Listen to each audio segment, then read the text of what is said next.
What happens when one of Hollywood's most respected actors sits down for what should be a routine morning show interview, only to find himself under attack by a host with a hidden agenda? What you're about to witness is the moment Denzel Washington had enough of the media's games and decided to fight back, live on national television. This isn't your typical celebrity interview gone wrong. This is a masterclass in standing up to journalistic bullying that left viewers across America picking sides. Make sure to subscribe and drop a comment below because you won't believe how this unfolds. The morning started like any other at the Good Morning America studios in Times Square. Denzel Washington, dressed impeccably in a charcoal gray suit, sat across from George Stephanopoulos in the familiar living room set that millions of Americans tune into each weekday. The cameras rolled, the red light blinked on, and what followed was anything but routine. "We're back with Academy Award winner Denzel Washington," George began, his voice carrying that practiced television smoothness. "Denzel, thank you for joining us this morning." "Good to be here, George," Denzel replied with his characteristic warm smile, settling back into the plush chair. His demeanor was relaxed, expecting the usual promotional questions about his latest project. "Now, your new film tackles some pretty heavy themes about social justice and systemic inequality," George continued, his tone already shifting slightly. "Some critics are saying you're using your platform to push a political agenda. How do you respond to that?" Denzel's eyebrows raised slightly, but his voice remained measured. "I think storytelling has always been about reflecting the human condition, George. When you see injustice, when you see people struggling, that's not political, that's human. Art has a responsibility to hold up a mirror to society. But don't you think celebrities should stay in their lane?" George pressed, leaning forward with an almost aggressive posture. "I mean, you're an actor, not a politician or a policy expert." The studio audience, which had been quietly attentive, began to sense the tension building. Denzel's smile faded just a fraction as he processed what was clearly becoming more than a friendly chat. "Stay in my lane?" Denzel repeated slowly, his voice taking on a different quality. "George, I've been in this industry for over 4 decades. I've played presidents, played preachers, played everyday people fighting for their dignity. You think I don't understand the human experience because I happen to make movies? I'm just saying that when you make statements about police brutality or institutional racism, you're venturing into areas where maybe you don't have all the facts," George shot back, his journalistic instincts seemingly overtaken by something more personal. Denzel sat up straighter, his hands clasped in front of him. "Facts? George, let me tell you about facts. I grew up in Mount Vernon, New York. I've seen things, I've lived things that maybe you haven't had to experience. When I speak about inequality, I'm not reading from a script. I'm speaking from my life. But surely you can understand how some viewers might feel that Hollywood elite telling them how to think about complex social issues might come across as, well, preachy?" George's voice carried a condescending edge that was becoming impossible to ignore. The camera caught the exact moment Denzel's expression changed. The warmth that had been there moments before was replaced by something steel-hard and focused. "Hollywood elite?" Denzel's voice was quiet, but it carried the weight of decades of experience dealing with exactly this kind of dismissive attitude. "George, I came from nothing. My father was a minister. My mother worked multiple jobs. I put myself through college. I worked my way up from the bottom. You want to talk about elite? Let's talk about the real elite, the ones who control the narrative, who decide what stories get told and which ones get buried." George shifted uncomfortably, clearly not expecting this level of pushback. "I think you're being a bit dramatic, Denzel." "Dramatic?" Denzel let out a short laugh, but there was no humor in it. "You know what's dramatic, George? Sitting here being lectured about staying in my lane by someone who's never walked in my shoes. You want to question my right to speak about injustice? Fine. But let's be honest about what this really island." The tension in the studio was palpable now. Crew members exchanged glances, sensing that this interview was veering far from its planned course. George, perhaps realizing he had pushed too far, attempted to regain control. "Look, I'm just trying to give you a platform to address these criticisms that are out there," he said, his tone attempting to sound reasonable. "A platform?" Denzel's voice rose slightly, his legendary composure beginning to crack. George, you invited me here to talk about my work, about a film that I'm proud of, that addresses real issues affecting real people. Instead, you're sitting here trying to diminish my voice, trying to put me in some kind of box labeled, just an actor. That's not journalism, George. That's something else entirely. The studio audience was completely silent now, transfixed by what they were witnessing. This wasn't the typical softball interview they had expected to see. This was raw, unfiltered conflict playing out in real time. George cleared his throat, clearly feeling the weight of the moment, but doubling down on his approach. Denzel, I think you're misunderstanding my questions. I'm simply trying to present the perspective that some of our viewers have expressed. Some of our viewers? Denzel's eyes narrowed as he leaned forward. George, let's cut through this. You're not presenting viewer perspectives, you're presenting your perspective. You're using this platform to try to discredit me, and frankly, I'm getting tired of it. The host's face flushed slightly, but he pressed on. I'm a journalist, Denzel. My job is to ask tough questions. Tough questions? Denzel's voice carried a dangerous edge now. George, a tough question would be asking me about the research I did for my role, about the families I spoke with who have been affected by the issues in my film. A tough question would be about the craft, about the responsibility that comes with telling these stories. What you're doing is trying to silence me. And that's something entirely different. George shifted in his seat, his media training telling him to maintain control, but his personal agenda clearly driving his next words. I'm not trying to silence anyone. But when you make sweeping statements about systemic problems in America, don't you think you have a responsibility to be balanced? Balanced? Denzel stood up slightly, his 6-foot frame seeming to fill the space between them. The camera operators quickly adjusted their shots, sensing they were capturing television history. George, you want balance? Here's balance.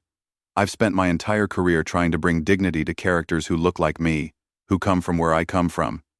I've portrayed heroes, villains, and everything in between. But when I speak about real issues affecting real people, suddenly I need to be balanced? The studio was dead silent, except for the hum of the cameras. Even the production assistants had stopped what they were doing to watch this confrontation unfold. You're twisting my words, George said, but his voice lacked conviction. Am I? Denzel's voice was razor-sharp now. George, let me ask you something. When was the last time you questioned a white actor about staying in their lane when they spoke about political issues? When was the last time you demanded balance from someone who doesn't look like me? George's mouth opened, then closed. The question hung in the air like a challenge he couldn't meet.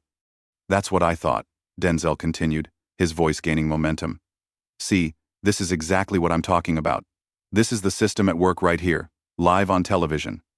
A successful black man dares to speak about injustice, and immediately he's told to stay in his lane, to be balanced, to consider other perspectives. But those same standards don't apply to everyone, do they, George? I think you're being unfair, George protested weakly. Unfair? Denzel let out a bitter laugh. George, you know what's unfair? Having your credentials questioned every time you open your mouth about something that matters. You know what's unfair? Being told that your life experience doesn't count because you've been successful. You know what's unfair? Sitting here being lectured about balance by someone who's never had to fight for respect the way I have. The camera caught George's face, and for the first time, viewers could see genuine uncertainty in his expression. This wasn't going according to his plan. I've covered politics for decades, George said, trying to regain his footing. I understand these issues. You've covered politics, Denzel repeated, his voice dripping with disdain. George, you've reported on these issues from behind a desk, from the safety of your newsroom. I've lived them. There's a difference between understanding something intellectually and understanding it in your bones, in your soul. The tension was reaching a breaking point. Denzel was no longer the calm, diplomatic celebrity who had sat down for what should have been a routine interview. He had transformed into something more powerful, more dangerous. You want to know about my credentials? Denzel's voice was building now, approaching the eruption that viewers would be talking about for months. I'll tell you about my credentials. I've been black in America for 70 years.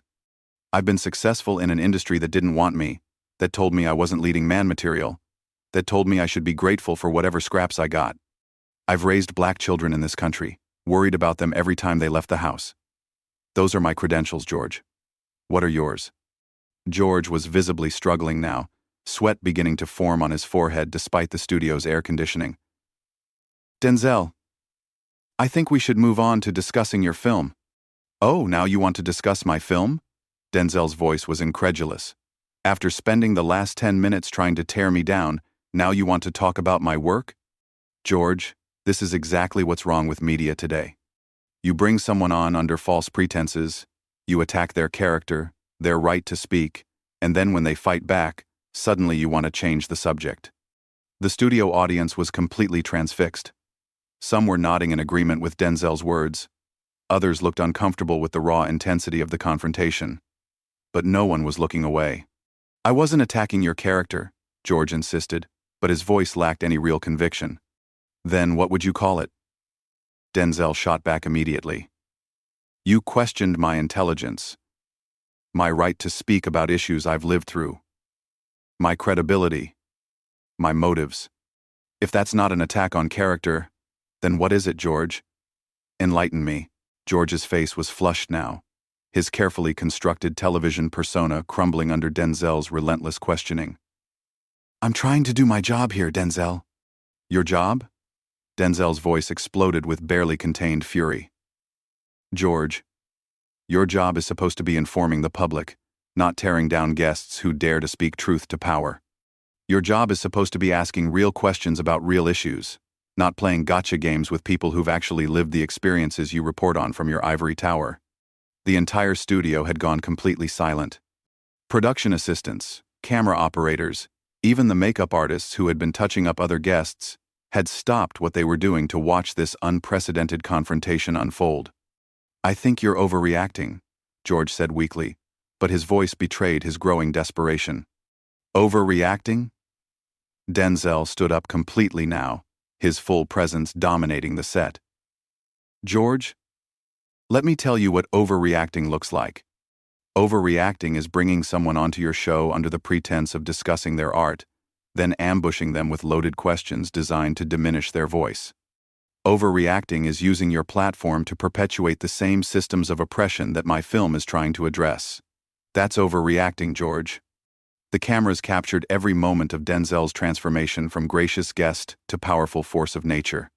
His voice carried the weight of decades of experience, of battles fought and won in an industry that had tried to limit him at every turn. You want to talk about facts, George? Here are some facts for you, Denzel continued, his voice now carrying the full authority of his legendary screen presence. Fact number 1. I've been making films about the human condition for over 40 years. Fact number 2. I've used my platform responsibly, telling stories that matter, stories that need to be told. Fact number 3. I've earned the right to speak about whatever I damn well please, not because I'm famous, but because I'm a human being with a brain and a conscience. George tried to interrupt, but Denzel was just getting started. Fact number 4.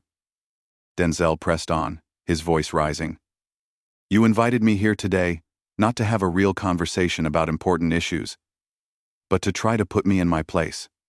Well, guess what, George? I don't have a place that you get to define for me. I don't have a lane that I'm supposed to stay in just because it makes you comfortable. The studio audience was completely captivated. Some were openly nodding in agreement. Others looked stunned by the raw power of what they were witnessing. This wasn't entertainment anymore.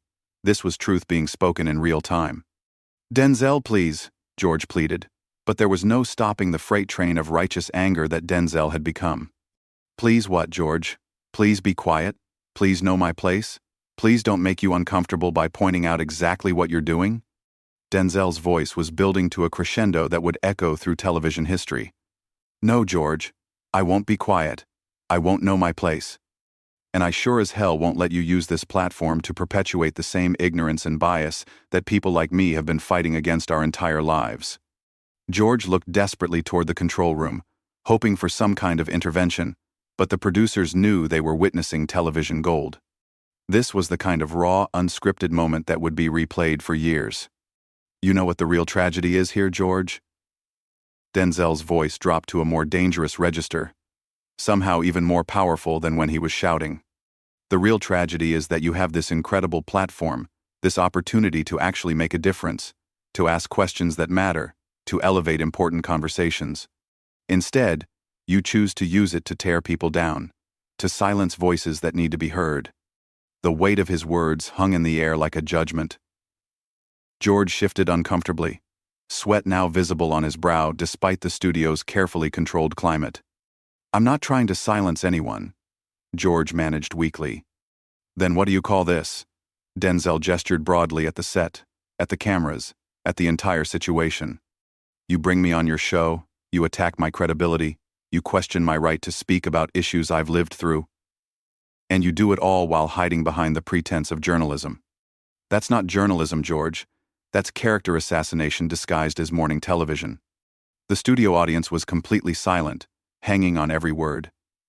Even the crew members had stopped their usual bustling activity to focus entirely on this extraordinary confrontation. "And you know what makes it even worse?" Denzel continued, his voice now carrying the full weight of his moral authority. "You're doing this to someone who has spent his entire career trying to bring dignity to the screen, trying to tell stories that matter, trying to use whatever influence he has to make the world a little bit better. But that doesn't matter to you. Does it, George? All that matters is putting the uppity black man back in his place." George's face went pale at these words. The accusation hung in the air like a thunderclap, impossible to ignore or dismiss. "That's not what this is," George protested, but his voice lacked any conviction. "Isn't it?" Denzel's eyes bored into him with laser-like intensity. "Then explain to me, George. Explain to everyone watching why you felt the need to attack me from the moment I sat down. Explain why questioning injustice makes me dramatic. Explain why using my platform to speak about important issues makes me political. Explain it, George, because I'm genuinely curious to hear your reasoning." The silence that followed was deafening. George opened his mouth several times, but no words came out. He was completely exposed, his tactics laid bare for everyone to see. "That's what I thought," Denzel said quietly, but his voice carried to every corner of the studio and into the homes of millions of Americans. "You can't explain it, because there is no explanation except the one we both know is true. You saw a successful black man speaking truth, and you decided he needed to be put in his place. Well, here's a newsflash for you, George. I don't have a place except the one I make for myself." Denzel took a step closer to George, and the camera captured the full power of his presence. "I've been fighting battles like this my entire life, George. In Hollywood, in America, everywhere I go. And you know what I've learned? The people who tell you to stay in your lane are usually the ones who are most threatened by what you have to say." The studio was so quiet you could hear the hum of the air conditioning. George looked like a man who had stumbled into a fight he was completely unprepared for. "So, here's what's going to happen," Denzel continued, his voice carrying the authority of someone who had commanded respect in boardrooms and on movie sets around the world. "I'm going to finish what I came here to say, and you're going to listen. And maybe, just maybe, you'll learn something about what real journalism looks like." George nodded weakly, completely deflated. "My film is about people who refuse to stay in their lane, George. It's about people who see injustice and decide to do something about it, even when it's uncomfortable, even when it's dangerous, even when people like you tell them they should mind their own business. And if that makes me political, if that makes me dramatic, if that makes me anything other than what you think I should be, then so be it. Because I'd rather be authentically myself than a sanitized version that makes people comfortable." Denzel straightened his jacket and looked directly into the camera, addressing the audience at home rather than his humiliated host.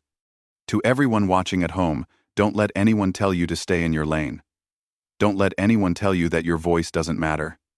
And don't let anyone use their platform to diminish who you are or what you stand for." He turned back to George one final time. "Thank you for the lesson in what journalism shouldn't look like, George. It's been educational." The camera held on George's stunned face as Denzel walked off the set, leaving behind a moment of television that would be discussed, analyzed, and replayed for years to come. The host sat there, exposed and defeated, a cautionary tale about what happens when you underestimate the power of truth spoken with conviction.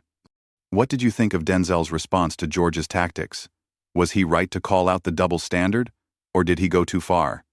Drop your thoughts in the comments below, and make sure to subscribe for more incredible moments like this one.